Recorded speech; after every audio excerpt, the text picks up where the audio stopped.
La pesadilla era siempre la misma, un reflejo distorsionado de la realidad, pervertido por el sueño que lo atormentaba.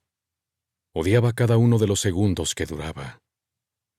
Estaba escondido en el exterior de las ruinas carbonizadas de su casa de veraneo de Cape Cod, bajo una andrajosa lona que ocultaba su figura, esperando al asesino que llevaba semanas acosándolo. La amenaza inicial, suicídese o un inocente morirá, se había convertido en él o yo. La pistola semiautomática le quemaba en la mano. Mientras esperaba escondido, en el sueño veía al asesino maniobrando en medio de la penumbra nocturna, tal como había sucedido en la vida real hacía 5 años. Le daba la espalda. Él levantaba el arma. Pero cuando el asesino se volvía bruscamente, empuñando una pistola, el sueño abandonaba la realidad y la historia. En aquella repentina pesadilla, primero se le empañaban las gafas y la silueta del asesino se volvía borrosa hasta fundirse con la oscuridad. Después se le encasquillaba la pistola. Era como si se le hubiera congelado el dedo en un gatillo atascado y, por fuerte que apretara una y otra vez, el arma no se disparaba. Y entonces la pistola se le desintegraba en la mano y se convertía en un montón de fragmentos inútiles que caían a sus pies. En el sueño veía al asesino apuntándolo con su arma. Y entonces chillaba: «¡Eso no está bien! No es así como pasó». Pero su grito quedaba tapado por el disparo del asesino, y era como si estuviera fuera de su cuerpo, viendo cómo la bala le atravesaba el corazón y cómo la sangre de su vida pasada se derramaba por el suelo. Y entonces se despertaba. Yacía entre las sábanas empapadas de sudor, examinando la pesadilla y tratando de determinar qué cosa había oído, visto o recordado exactamente durante aquel día que hubiera podido desencadenar aquel sueño, mientras dudaba de que pudiera volver a dormirse fuera la hora que fuese. Sabía que el sueño mezclaba lo sencillo y lo complejo en un pantano emocional. Lo comprendía y, aún así, no quería hacerlo.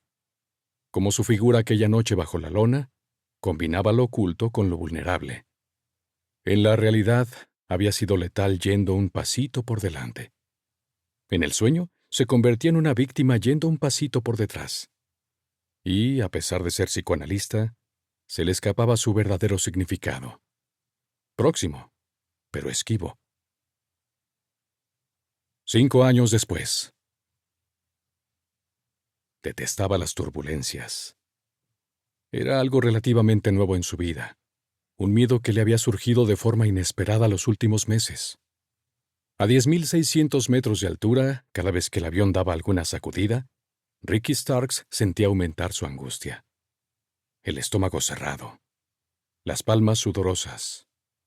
Era la perfecta contradicción entre lo que sabía con certeza, que los bandazos y las oscilaciones eran perfectamente normales, nada por lo que hubiera que preocuparse demasiado, y lo que imaginaba en lo más profundo de su ser, que cada vez que el avión parecía patinar por el aire, los pilotos estaban perdiendo frenéticamente el control.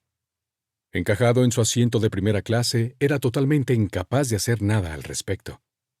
Sabía que había muchos medicamentos que servían para combatir esos repentinos ataques de ansiedad. A menudo se los recetaba a sus pacientes, pero nunca a sí mismo. Jamás había intentado cuestionarse esa absurda bravuconada suya de «puedo aguantarlo», aparte de pensar de vez en cuando a qué obedecería y, acto seguido, rechazar la pregunta antes de encontrar una respuesta. Volaba a Washington para dar un discurso en un seminario del Instituto Nacional de la Salud sobre los trastornos de estrés postraumático que afectaban a los jóvenes supervivientes del huracán Katrina y la posterior inundación que había golpeado Nueva Orleans. Las fotografías de la catástrofe, con personas subidas a los tejados de sus casas, calles inundadas y escenas de desesperación en el interior del estadio Superdome, lo había atraído poderosamente a la ciudad. La tormenta se había desatado poco tiempo después de que hubiera recuperado su nombre. Se había deshecho por fin de la falsa identidad de Richard Lively, adoptada tras su encuentro con la familia que quería matarlo, y, prudentemente, había vuelto a ser un poco quien era, el doctor Frederick Starks.